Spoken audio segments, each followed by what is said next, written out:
acknowledge the Prime Minister in his absence, acknowledge the President of the Palestinian Statistics Bureau, Central Bureau of Statistics, Madam Ola Awad, my sister and friend, and your staff, Ronald, the Director of Statistics for ESLA, dignitaries in the audience, friends, and the panelists here around me. I was pleasantly surprised that I had my picture floating up there. I knew that it was taken at some point in Brazil at the ISI, which I didn't quite attend. I was just there for a few minutes and then for South Africa. We have before us a title of this session, which is Statistical Literacy. And to discuss this, we have the privilege of having Ola Rosling, as well as Sibel van Oppelen, who is with the German statistics, and Ola is with the Gapminder Foundation. By way of introducing the statistical literacy, one has to argue, as one German philosopher, Spina, says about knowledge, he actually emphasizes the point about literacy, that the technological limits around management of data have been overcome with technology. But there are two preconditions that will enable us to use science-based methods as evidence for the authors. Those are first, statistical literacy, that individuals are able to interpret and understand the facts about their lives. Not everybody would be a statistician, not everybody would deal with the complex issues around statistics, but when simplified and presented in ways that we saw Ola present, surely individuals will relate to that, because it is about their human endeavor, collated in numbers such that they can be called to action. Because what's the use of statistics if it doesn't call us to some action? Second is basic freedoms. In the absence of basic freedoms, statistical endeavors are up to nothing. We can have the statistical literacy, but if we cannot have freedoms as a program, as a project, and we cannot achieve that which we need. So those two conditions, one of them we have seen in the morning, and now in this session we are going to talk about the second condition, which is how literate and how we advance literacy and how we ensure that the public understand and use these science-based facts as the basis for advancing their own cause, their own human endeavor. For that, then let me invite for the next 40 minutes Ola Rosling. I know his father very well, Hans Rosling, but he looks very much like his father. Ola is a founder of the Gapminder Foundation. His tweets are very several. When I look at his tweets, it's a series of them, and at times I get confused between who he is and who his father is. Ola will take us through another 40 minutes in presenting on this idea of the power of statistical presentations. And Ola, it's my pleasure to have you present. I think it's on. Yes. Thank you very much. Give Ola a round of applause. Let's see. Yes, the microphone is on. So, first of all, shukran, masalam. Thank you very much for inviting me. It's a great honor. I come from Sweden, and our hearts are beating for Palestine. You know that.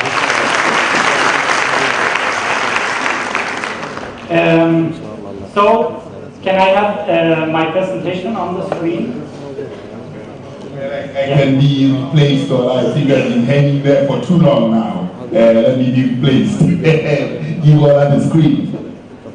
I can start presenting. Yes, I am the son of Hans Rosling, but I am also his boss. Me and my wife, Anna Rosling Rundle, together with my father, we founded the Gapminder Foundation 10 years ago. We have actually been working for 18 years to achieve where we are today. It's a non-profit with the goal to make statistics useful and understandable. I will talk a little bit more about the statistics, about the foundation, but let me start by a little story. I used to work at Google in Silicon Valley. I was the product manager for Google public data in the world for 3 years. And it's one of the most successful technological companies in the world. During the 3 years, I had 4 different bosses. All of them were women. And when I come to Statistics Bureau of Palestine, it's just like Google. All the bosses seem to be women. Sorry, there are a few men. So we are in safe hands. Things will go very, very well as long as the women are the leaders. That's obvious to me. Look at Google's stock market, okay? So I was working at Google, and one day they told me that this Senator, Obama, was going to come visit Google, and we didn't know what to show him. It was before he was president. And they asked me, Ola, can you show him the world? And I said, yes, of course. So I was standing in the lobby, and the doors opened, and Mr. Obama walked in. He's actually quite short, more like this. But he has a very strong character. And he walked in, and there was this mass media, press following him, cameras everywhere from all the TV channels in US. And I was standing there by my computer, and I was about to show him the world. So I told Obama, after shaking his hand, I am actually quite nervous, I said. And he said, you don't have to be nervous. And I said, yes, I have to. Oh, I'm nervous about the future of the world, I told him. Let me show you, I said. And I show him this graph. 1 second, I need a pointer. So, this graph has all the countries of the world. All the bubbles are the countries. That is Sweden up there. We got Palestine here, and we got Africa. You see countries on all the levels of money. Okay, this is income, GDP per capita, in constant US dollars, or constant dollars adjusted for inflation and prices. On this axis is life, how long you live, the life expectancy. So the position of the bubbles is from the poorest and sick in this corner up to the richest and healthy. And interesting, the size of these bubbles is the population. So this is India, and this is China, the big red one. And you can see US there, this is Nigeria. The color is the geographic region. And Obama was looking and saying, okay, I'm following. Because you know, when you talk to presidents or 8-year-old children, their attention span is this large. They lose track within a second if you're not making sense. So he was following all the countries, and then I told him, it's interesting, there is no country here. It's empty, and there is no country up there. With this much money, no country had this life expectancy. And with this much money, no country stayed down there. But there is a continuous difference of countries, all from the poorest up to the richest. There are not two worlds. Please, Obama, remember, there are not two groups of countries. There are not the rich and the poor. Most people are in the middle. And he said, yes, okay. And then I showed him on the same income level in the middle, you can find countries down here. Oh, it's so blurry. Can you fix the picture? It just turned blurry. Yes, there we go. There are countries on this income level, all the way down there and up to this top. So on the same money, you can make very different health outcomes. But then I told Obama, if you remember one thing from my presentation, if you only remember one thing, look at this. Let's go back in time, because the world is not static. The world is changing. And Obama, he was still listening. I draw the time back. Oh, sorry, I'm going to do this. And this tool is freely available on our website. It has been for several years. It has millions of users across the world. I showed Obama this, that if we go back in time, let's go back 200 years in time. All countries were poorer. All countries were less healthy. We're back in 1900, and back then, all the countries are gone. 200 years ago, there was no country in the world on the economic levels and the health levels of today. Let me zoom out and see, where did the countries go? So I zoomed out. Ah, there they are, you see? They were down in the corner. So the life expectancy and the income of countries 200 years ago, you see, they were all below where we have the African countries today, the poorest. The Sierra Leone is up here today. So then I told Obama, now listen, this is my last seconds. You know, he has to go and shake hands with everybody. So I told him, remember this, the world changed. And I played the world for him, showing how countries over the years, see how the time is changing. And we got good statistics for some European countries. Then we start to get some data for India and China. And now, I have to stop it 1 second. Like it. Before the Second World War, you see how some few American, Argentina, Canada, US, and Europe were up there. And most of the other countries were kind of stuck down here. Change that has happened in the world. From 1930, the world has completely changed. Look at this now. When it's cheaper to produce good health, in the 1950s, look how, I slow down too much, 1 second, the speed is very important here. Let me grab my flag and we can show how China with Mao Zedong is got, oh, that was a great leap forward. China with Mao Zedong is aiming for this corner. They try to go up there. But then Mao Zedong dies and Deng Xiaoping takes over. And they start with capitalism and aim up here. India is moving. All the African countries are moving. You see, everything is changing on a yearly basis. And we already in the 90s, we have countries on all the different levels. And look how China is catching up. They are healthy and literate. And now they start to catch up with the richest countries up there. But all the countries down here are also moving. Many of them are getting richer and healthier. And in 2015, we have a completely different world. There is no country left in this corner. There is no country in the world which is that sick and poor as they were 200 years ago. Oh, great big applause for the humanity who made this enormous change. We are fantastic. We can change the world. We have already done it. This is the beginning of world development. In the beginning, only a few countries had achieved a decent life. That's what they're going to say in the future. During the next 50, 60, 100 years, I definitely believe that all these countries are going to continue to move up to this corner where you got freedom, education, and health and money to survive. Then we jointly have to take care of the nature. And Obama said, okay, thank you very much. And then he walked away, and some year later he became the president, right? And then he got the Nobel Prize. And I think it was all because of me. Okay, so how did I end up at Google presenting to Obama? Let me rewind and go back in time and show you how this all started.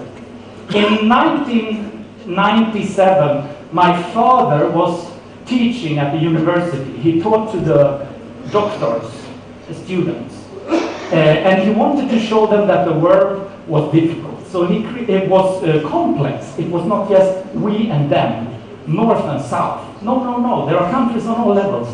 My father started producing charts like this one. I just stepped forward and see in 1998, he created this chart, and in 1999, he put colors on it. This was my father's work back then. In year 2000, or 99 actually, he achieved this one. And then my wife, Anna, my name is Ola, just like Ola Awad. So what's the name of your husband? Is he called Anna? No, my wife, Anna, she's brilliant. That's why we are here. She said, this is a very beautiful picture, and it's extremely important. Let's work with this. And me and my wife, we dropped out of university and started helping my father. Before we started helping him, he was a professor. Now he is a famous professor. Okay? So we turned this into the bubble chart, which could move over time, and we got requests from UNDP, UNICEF, UNHCR, UN Habitat, and German statistics, and Sweden, that everybody said, we got many things moving over time, can you help us? And then my brilliant wife, Anna, she said, they should go to Google and search. So we should be at Google. We should try to have Google steal this idea as soon as possible. It's too big for us. So we did that, and some years later, we were working in Silicon Valley, me and my wife, developing this tool which is called the Public Data Explorer. And we started the Google Public Data Project with the mission to democratize access to public data. It really means statistics. So we created a free tool which was then embedded. You can find this on the UNDP page. You can find this on IHME. And I thought this was kind of a good idea. But unfortunately, the data ends up in different pages. So you have health statistics there. On the IMF page, you got the economic statistics. And remember, the power was that we combine economy and health. So we need to pull all the data from everywhere together. And I started visiting different statistic agencies when I was Google, okay? And I went to UN and I went to Eurostat, and some of them had free data. Some of them wanted Google to pay for the data.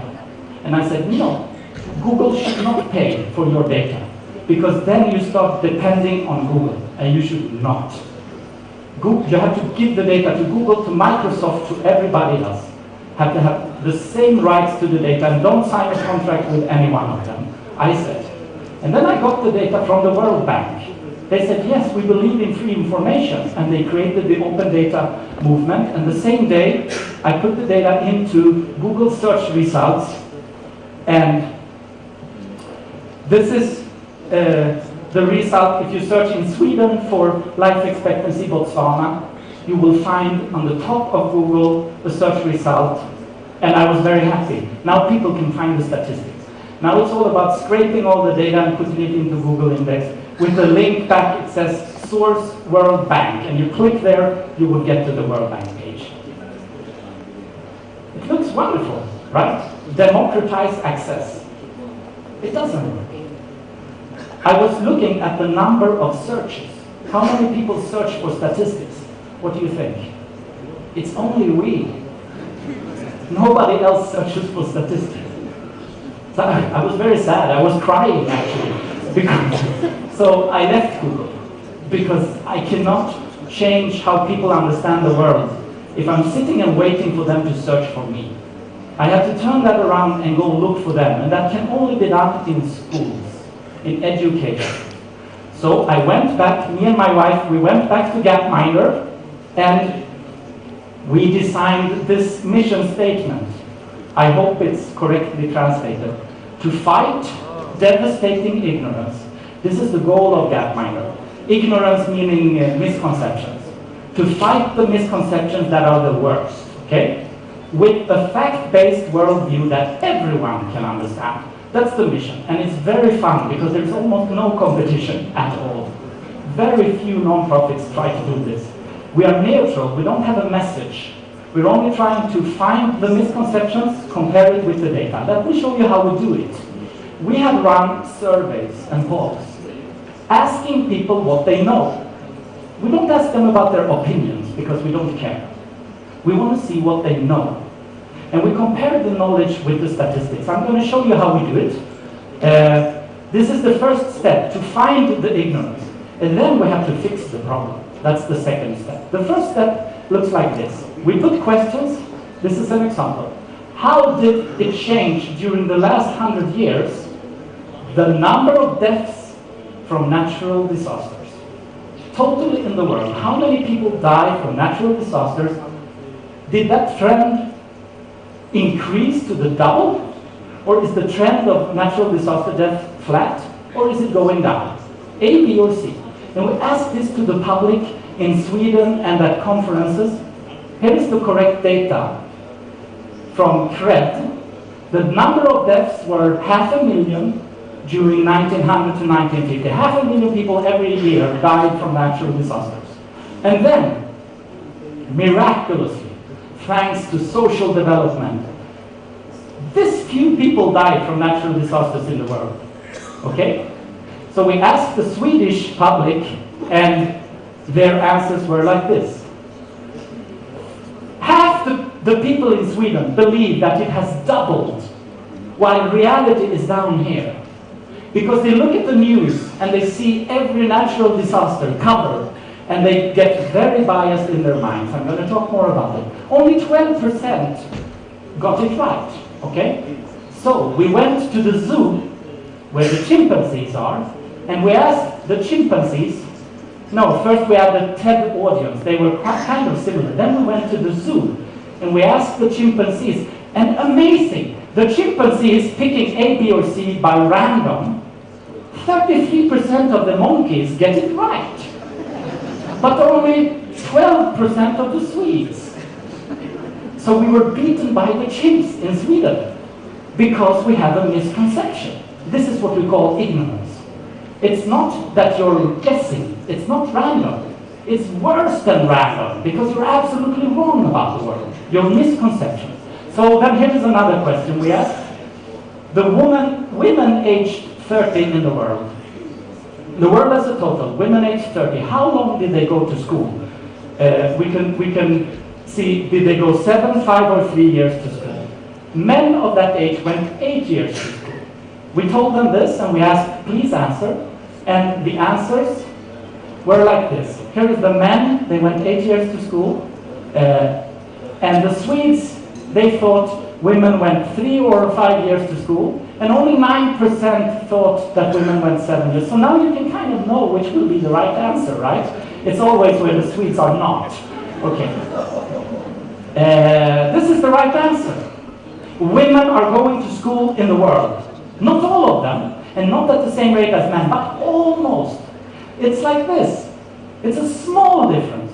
But in our heads, we hear about gender inequality, and it becomes a huge difference. It's men go to school, but not women. That's wrong. We can change the world, and women are already in school, and we can bring that one up to 8. No problem, because we're so close. We are succeeding, but we only hear about the things that are going wrong. So, of course, the chimpanzees scored 33%. We asked in US, and here's the problem. US public score better than the Swedes. And as soon as they do that, we say it's because they are more like chimpanzees. Oh, you're from US. I'm sorry. But you know what I mean. It's a joke. It's just a joke. It's true. Okay, yes. It is true. Because in Sweden we talk a lot about gender inequality. In US we talk less about it. So it is true. They are more like chimpanzees. They're actually guessing a little bit more. At the TED conference with this highly educated elite society, they are also like the US public. There was no difference. And then we asked gender activists, women who are fighting for schools for girls. They were even worse. I cannot show you the result because they work with this every day and the problem grows in their heads and it becomes larger. That's how we work. We are human beings. Okay, so the chimpanzee doesn't know. It just picked an ABC banana. It doesn't know. This is a terrible one. This is my last example of ignorance. The global poverty rate, how did it change during the last 20 years? The percentage of people living in extreme poverty. We asked the public, did it double, remain the same, or halved? And in US, you were not like chimpanzees at all. 5% of the US public think that poverty has dropped to half.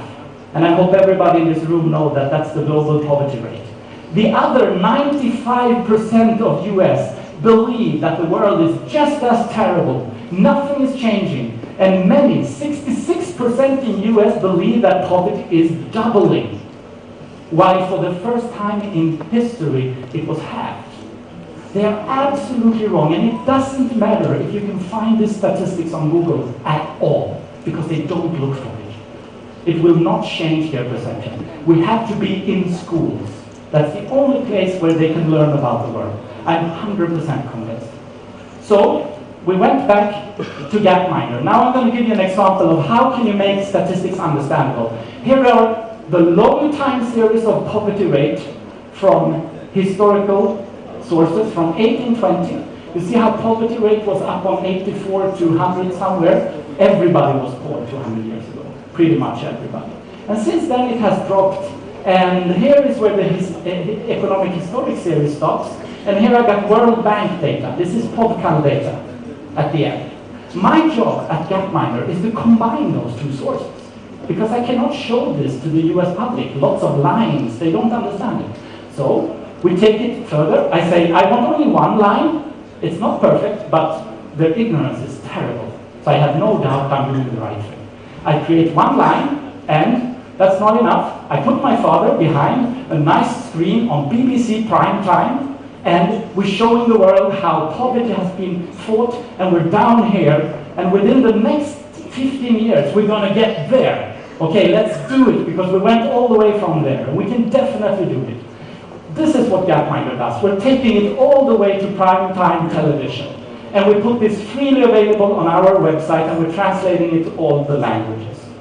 This will be a free resource, a film on the internet that can be used by teachers across the world for free. We have lots of free films that we're putting up. But then we went even further. We created a wooden frame, and my father is, I have to show you, it's in the film here. Look. And many people at that time said, that we never. It's very exciting to learn, where is the lost estimate? I'm playing him a little bit faster, because otherwise it would take so much time. Look what he's doing. It's 2015, and the estimate is, I have to put a special stick, because it's here 2015, this is very wrong. And the estimate is 12. Let me show you this fantastic trend here, how it went down from. This is statistics, but people are laughing because it's fun, it's entertaining, it's relieving, because the world is getting better. And people can be smiling when they look at statistics. Make sure that when you present statistics, even if it's sad, try to smile. Because people hate statistics. They hate it.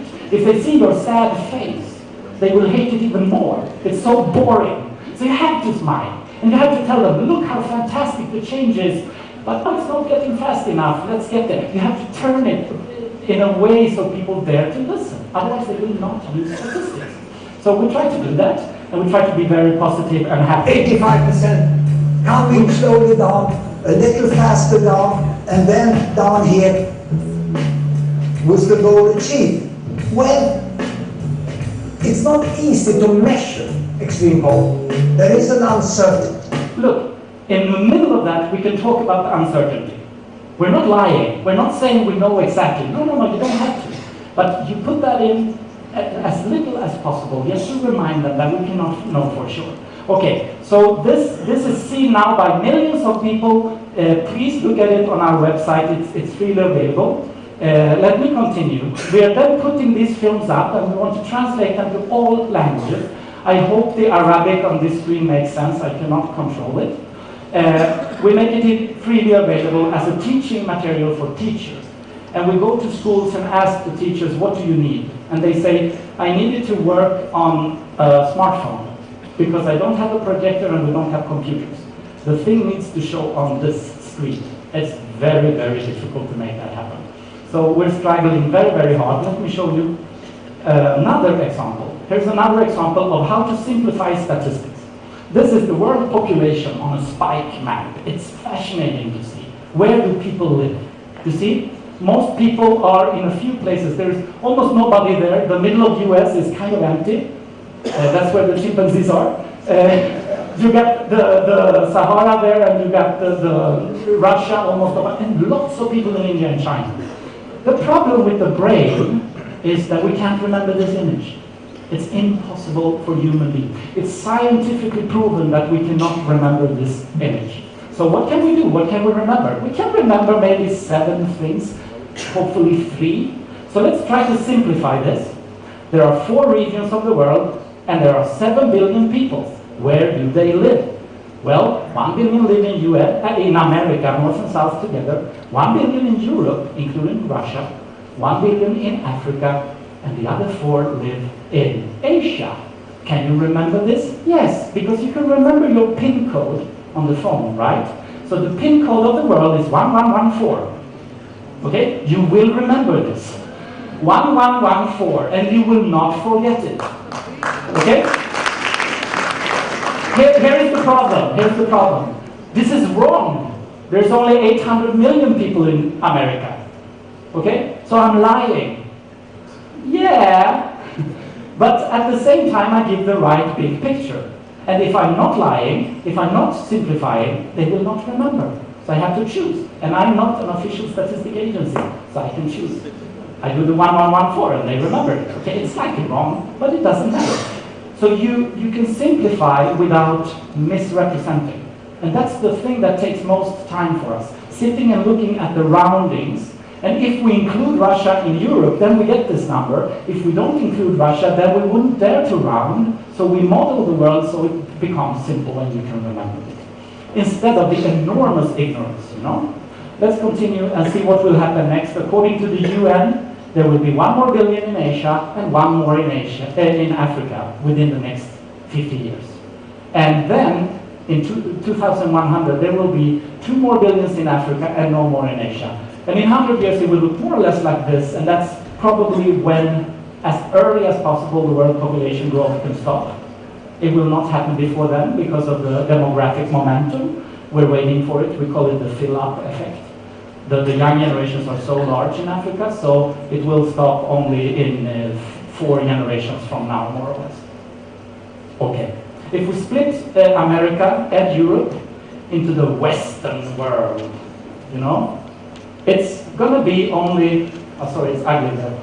It's going to be less than 10% of the world population. That's very, very few. So this is important to tell the people in the so-called West. We are the minority, okay, in the future. Let me show you another important thing. Another important problem with data is the world changes, but what we learn in school doesn't change. We remember the world. In 1965, the world looked like this. Now I have changed its babies per woman for all the countries, from 2 to 8 babies, and its child mortality rate. 100 children of 1,000 die before age 5, or 400. So let's look at this in the tool, and I decided to select in 1965. No, this is the wrong, sorry. This is the one I mentioned. In 1965, this is what it looked like, the world. And you can see how Iraq, Libya, Palestine, Lebanon are in that part of the world. That part of the world was called, let me show you, it was called the developing world and developed world. The world was divided in 2 because the human brain likes 2 groups. You know, the good and the bad or something like that. It's always easy to remember. That was kind of correct in 1965. It was 2 groups. But what happened then, let's look at what happened since then. The whole world changed. The number of babies went down all over the place. Look how it goes down. The child mortality goes down. And look here, now they are coming this way, over to the 2-child family. Look how far it has gone. Look, 2015, those countries are down here in this corner. And there is almost no country left in this square that was called developing countries. There are no there are a few developing countries, but the term is useless. It's meaningless word. But we keep using it because it sounds so simple, but it's wrong. And UN should stop saying developing countries. It's a joke. It's completely misleading. Then they put Singapore and South Korea into developing because 50 years ago they were up there. Now they're... Let's stop grouping countries. It's useless. Let me move on to you see how the developing box is empty by now. If you skip economy, social development has already happened. Economy will come. So let's look at economy and get away from averages. This is one of our challenges. On economy, GDP per capita, we need to use what is called logarithmic scale. Most people in the room know what it is. Out there in your parliament, they have no idea what the logarithmic scale is. Absolutely nothing. So you just explain that it's 1, 10, 100. That's the scale. It's the difference on the scale. And then we put everybody in the world on the income scale. In 1975, the world looked like this. That's when I was born. We had 2 humps. It was a caramel world. The number of people on dollar per day. There was a huge hump, the developing world, the poor, down there, and then we had the rich, Japan, Europe, and US, and a few more. That was in 1975. So I want to show you a free tool that we've developed at Gapminder, where you can look at this. In 1975, you can see where all the different countries were. Okay, so how can we have, I need a little bit, Bangladesh, for example. What we do here is we use GDP per capita together with Gini coefficient. And we turn the Gini coefficient into standard deviation, standard distribution, normal distribution, log normal. So we can distribute the Bangladesh population more or less where they were. Instead of showing one number for Bangladesh, we can show the continuous scale of where people were. And we do this for all the countries, and we pile them up, and we get one enormous world mountain. If we go back 200 years, it probably was like this. Okay, that's, you see, the poverty rate is 86%. So from the camel world, when I was born, the world changed dramatically like this. You see? In 2015, the camel is dead. There is a dromedary world. You know, the one hump camel. There's only one hump in the middle. Countries everywhere, and they spread out. South Africa is from there to there. And you cannot communicate that with a GDP per capita, which is there. You need to show the enormous distribution of people. So this is the new tools that we're using to try to show the differences within countries.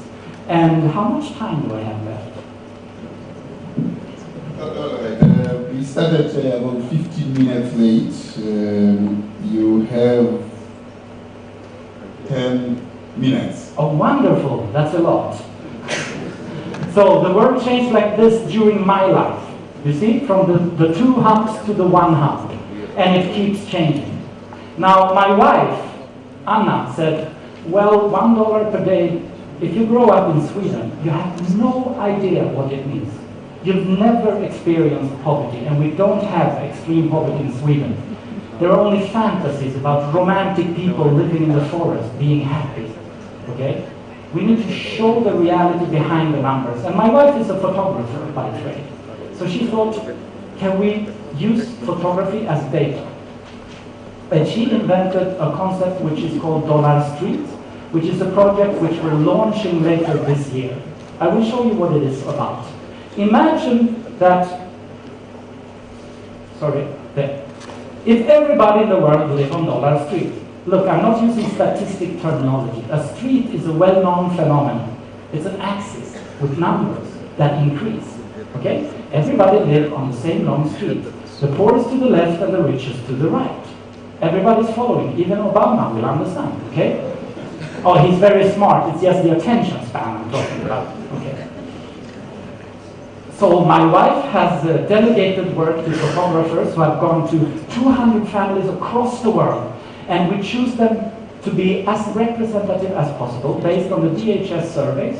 What kind of water source, what kind of roof, the number of children, etc. The kind of pit latrine they have. So if we got 5 families from Malawi, they should be representative according to the DHS from Malawi. Then the photographer goes to the house, and we've been to these countries so far. We want all of the countries, and we want multiple families in every country to show the huge difference.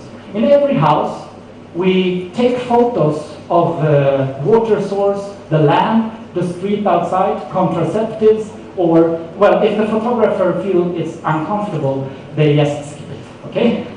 So it's not required that every item is on the list. Then they fill out the form with background information about the school, etc. It's not a read statistic survey because we're not doing any numeric analysis on it, except we need to put the house on the global street. So here is a sofa in Latvia. Let me show you, for example, this allows us to compare similarities across countries. And the goal of this project is to kill country stereotypes. Because in our minds, if I say I live in Sweden, you get one picture of how my life is and everybody in Sweden lives the same way. And if you talk to people in Sweden about Palestine, everybody in Palestine lives the same way. It's wrong. It's absolutely wrong. That is wrong everywhere across the world. So we show a fruit basket in Kenya and Latvia, the Kong in Vietnam and Latvia. We can show the wardrobe, and this allows us to break country stereotypes by showing the same washing machine in Latvia and China. Everything looks just the same for the richest billion in the world. You know, if you go to their houses, if they are in Kenya or Latvia, it doesn't matter, it looks the same. But people don't know this. They think that in Kenya, you know, they live in the forest.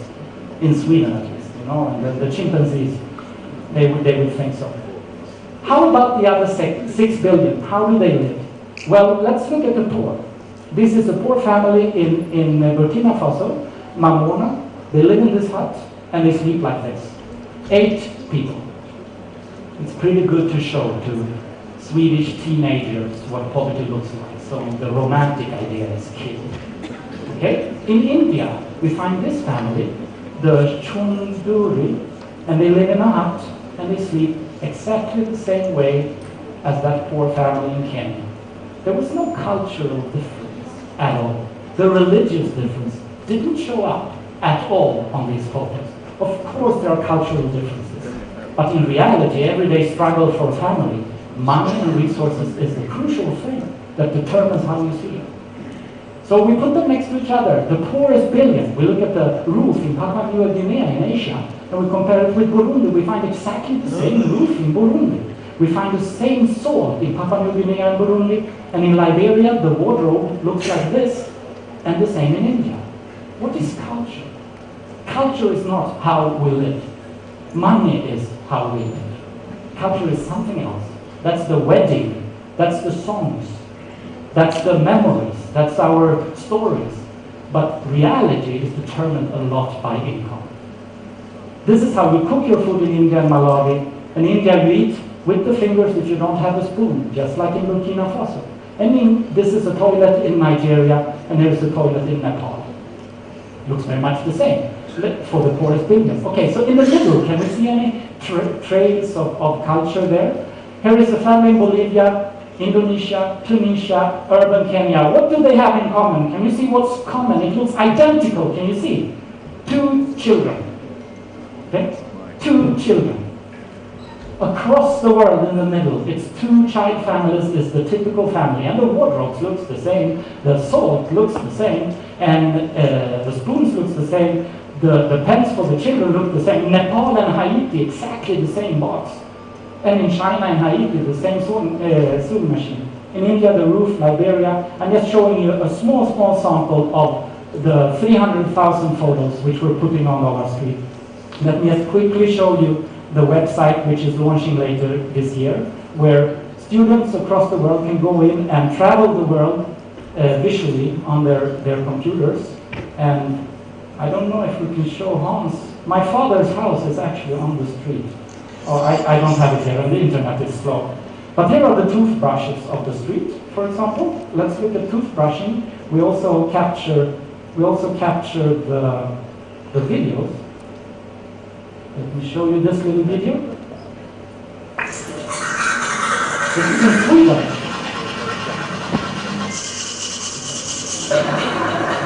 It's very much the same, right? We are not so different after all. It's very, very similar, and it's easy to understand human beings based on the human function. Okay? Not looking at culture. Just put culture aside and look at the function. We are identical.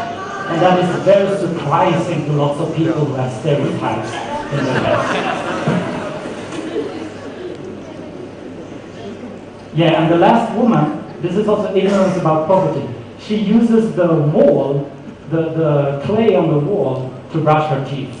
And that comes as a surprise to people who have a romantic idea about poverty. Okay, let me show you a little bit more of this. I guess I have 3 more minutes or something. I'm going to try to do a very fast ending of this. Why is there so much ignorance in our heads? Of course, we see these images. I have measured only in US and Europe, but we see this from the rest of the world. The majority of the world, the 6 billion, this is all we see in the news, right? This is the terrible world we see out of, and sometimes it looks very nice as well. You know, romantic pictures, all nice animals, and very strange ethnicities, and super fascinating cultures. This is 99.9% of the images that young people in Europe see from the rest of the world. Why do they think the world is so hard to understand? It looks like a fairy tale. It's unbelievable. So should we blame the media?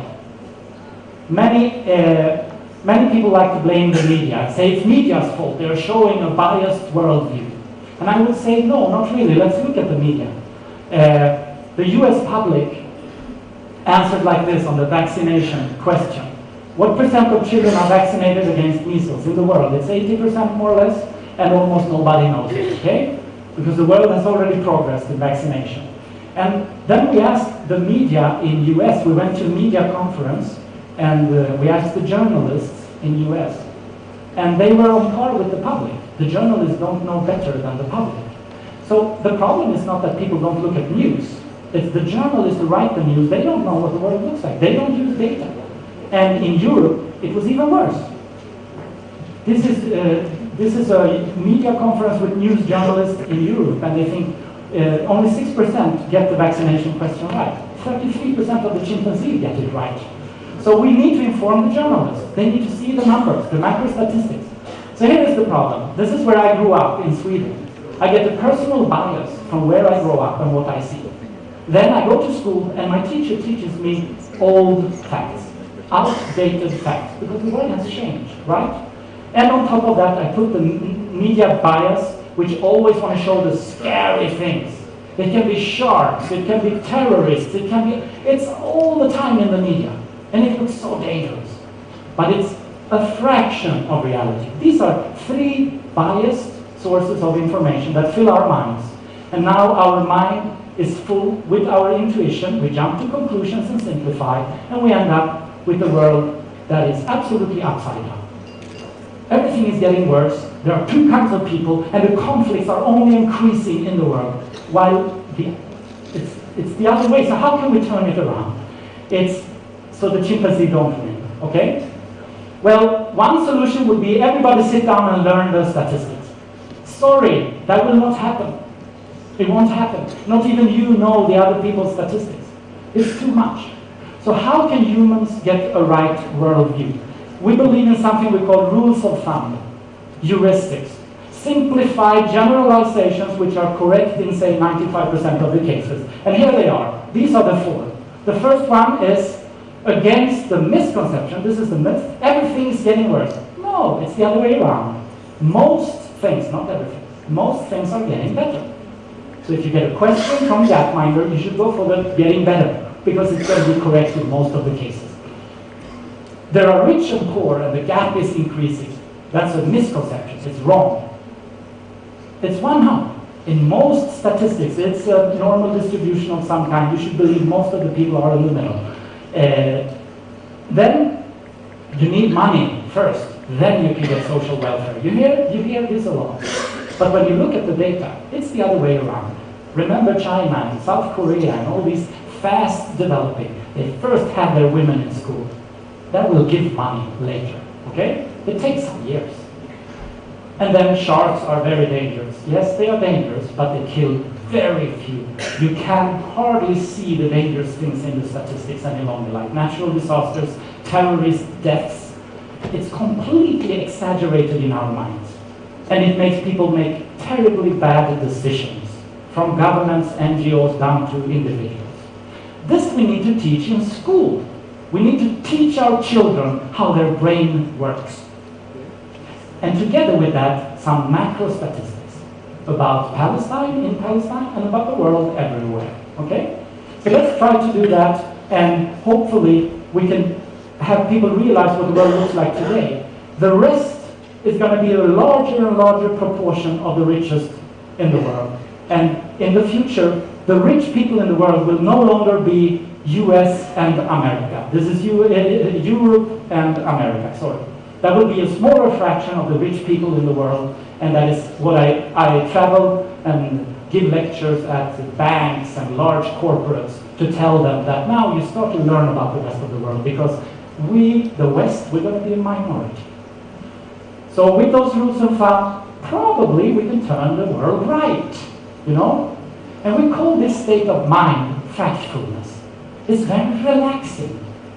When you see the macro statistics and it's revealing that, oh, relief, the world is getting better. It's much better than most people think. That's a very nice feeling.